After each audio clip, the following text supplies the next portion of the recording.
date that is remembered for the awakening of the Indian spirit.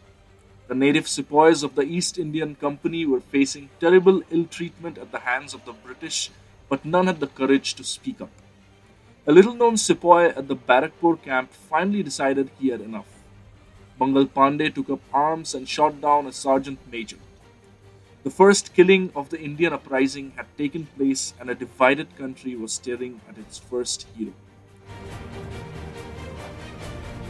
Mangal Pandey perhaps had no idea of the implications of his actions then. What it did trigger off was a chain of events across the company's various camps, and for the first time, a unified front came forth to fight the British.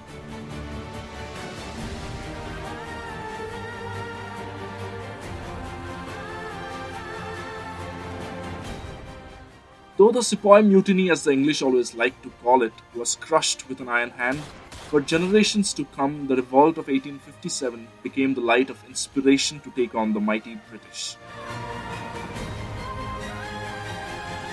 Born in July 19th, 1827, in a Brahmin family in Nagwa in Uttar Pradesh, Pandey joined the East India Company's army at the age of 22. At Barakpur, when Pandey and his friends took up arms against the company, perhaps it was not with the urge of freedom, but rather to protect their religious beliefs. The British had introduced new greased cartridges for the Enfield rifles.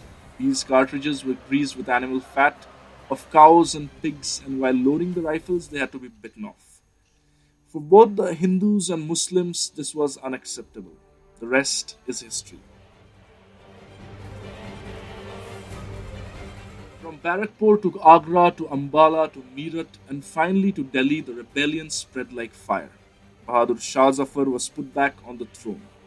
The sepoys fought like brave men in patches, but with none to unite them, they failed miserably.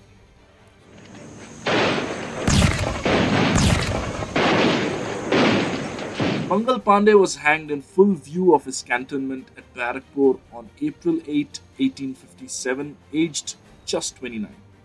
Mangal became folklore that made generations plunge into the freedom movement without fear of death. Mangal Pandey was certainly the first martyr of the Indian freedom struggle.